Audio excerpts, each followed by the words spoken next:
No, y la presidenta Bachelet defendió la reforma educacional y el adelantamiento además de la gratuidad para 2016. Dijo que no hay que ser negativos con la iniciativa. Vamos a conversar de este y otros temas junto al diputado desde Valparaíso, diputado independiente, Giorgio Jackson. Diputado, gracias por acompañarnos. Buenas noches.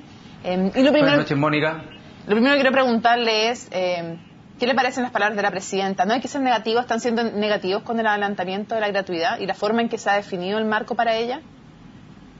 A ver, yo creo que siempre tiene que haber espacio para que exista un diálogo crítico con respecto a aquellas cosas que han venido mal del proceso de la reforma educacional, pero no por eso, no ocupar dichos errores para frenar los avances que Chile ha demandado hace mucho tiempo, como hay algunos sectores, tanto al interior de la nueva mayoría como también en la derecha, que se oponen a los cambios. Sin embargo, yo también he sido parte de quienes críticamente creemos que hay que avanzar o más decididamente, o en algunos aspectos creemos que no es necesario apresurar ciertos cambios que pueden mantener una desregulación en el sistema, como por ejemplo el anuncio de apertura de los criterios para la gratuidad del 2016 sin que antes haya un proceso regulatorio previo. Entonces, esa improvisación, quizás a través de una glosa presupuestaria, creo que estaba de más para un proceso donde deberíamos discutir una reforma integral a la educación superior y después otorgar la gratuidad. O sea, diputado, para aclarar su posición, ¿se equivocó la presidenta al intentar adelantar para 2016 parte de la gratuidad sin tener completo el proceso que comenzaría el 2017? Es que es lo que se equivoca porque gran parte de la gratuidad que se va a implementar desde el próximo año tiene su correlato en la beca Bicentenario, que ya existe. O sea, ya hay un porcentaje importante de estudiantes de los primeros 6 deciles o 7, incluso incorpora la beca de Bicentenario, que es para las universidades del CRUCH, donde se cubre el arancel real, de referencia, y muchas veces las universidades cubren el arancel de referencia, con becas internas o incluso algunas con un porcentaje que es crédito.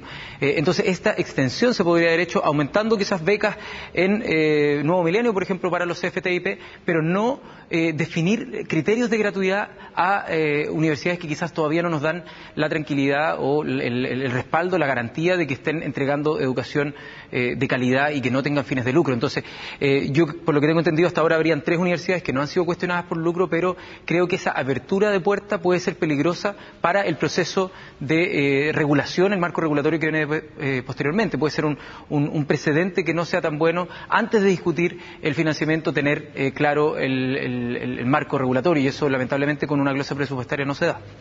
Diputado, ¿cómo ve el rol de Ignacio Walker respecto de este tema? Él ha dicho que, desde su perspectiva, el dejar fuera a los estudiantes, el fijarse en el tipo de institución antes que dónde están los estudiantes más vulnerables socioeconómicamente, es contrario incluso al programa de la nueva mayoría y contrario a la búsqueda de una mayor igualdad y una mayor equidad.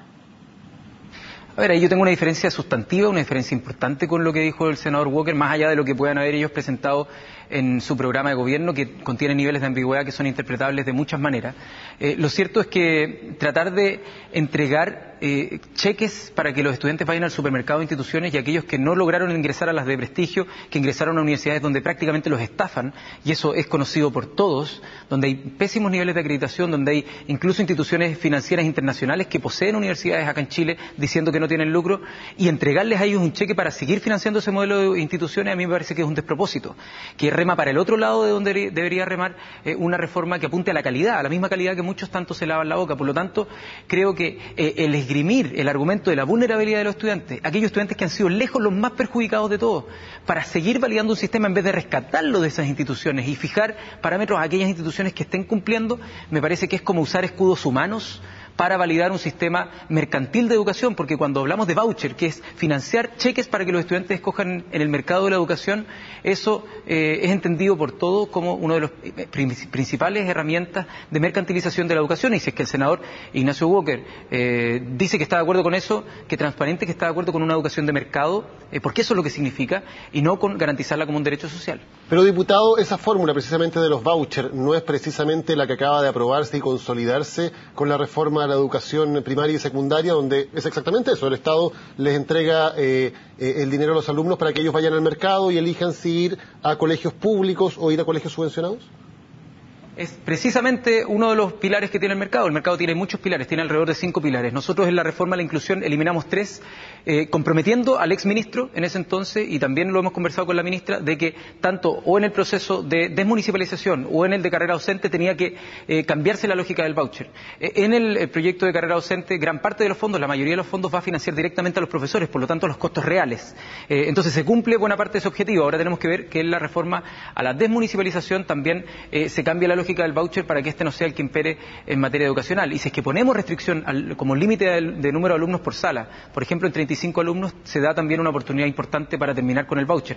Esa batalla no está cerrada, pero sí está inconclusa en el proyecto de ley de inclusión, pero nosotros al menos no lo hemos olvidado porque para nosotros es sumamente importante. Para nosotros, ¿quiénes? Y se lo pregunto en concreto porque el fundamento de la nueva mayoría o dentro del programa nunca estuvo algo distinto que una provisión mixta de educación respecto de la educación desde kinder hasta cuarto medio. Entonces, parece en el fundamento del programa de la nueva mayoría el voucher. ¿En qué minuto o con quiénes? Cuando dice nosotros, si me dice, no sé, Camila Vallejo, por ejemplo, es parte de la nueva mayoría. Entonces, ¿nosotros quiénes están dispuestos a cambiar esto? Y más allá de cuántos alumnos por sala, ¿cómo se puede cambiar? ¿Que los padres no van a poder elegir dónde van sus hijos? ¿Cómo? Quizás yo me arrobo irresponsablemente un nosotros desde el espíritu que nos movilizó, porque quienes éramos dirigentes de ese entonces teníamos un marco de discusión, un piso común, por más diferencias que teníamos, que era que había que reorientar el financiamiento hacia las instituciones, ya sean de educación escolar como de educación superior. ¿Por qué? Y te digo, la lógica es bastante simple. Si es que en una escuela, independiente que tú tengas la libertad de escoger escuelas, si es que tú en una escuela tienes 30 alumnos y esa escuela se alcanza a financiar justo con 30 alumnos, y 2 estudiantes deciden irse de esa escuela porque, no sé, trasladaron a los papás para otro colegio, etcétera, y esos estudiantes se van con un voucher, esa escuela queda desfinanciada. Queda desfinanciada porque tiene menos flujo de recursos a pesar de que tiene exactamente los mismos costos. Entonces, una estructura de financiamiento lineal, y disculpe lo técnico, cuando los costos son decrecientes, la verdad es que nunca va a entregar ni eficiencia, ni justicia, ni tampoco veracidad con los costos reales que tiene un establecimiento, por lo tanto es contrario al espíritu de la calidad. Y más encima tiene implícita una creencia, ni siquiera ideológica, sino casi dogmática y de fe, de que el mercado a través de la competencia va a generar mejor calidad, cosa que no ha resultado en Chile, que es el experimento más neoliberal del mundo. Entonces, acá hay que hacer un cambio en la concepción de materia educacional, y eso es a lo menos el espíritu de la movilización del 2011, que no es solo un traspaso de recursos desde el Estado a las familias, es entender la educación de manera distinta. Diputado Giorgio Jackson, muchísimas gracias por habernos acompañado en CNN Prime. Que tenga buenas noches. Muchas gracias a ustedes, que estén bien. Buenas noches.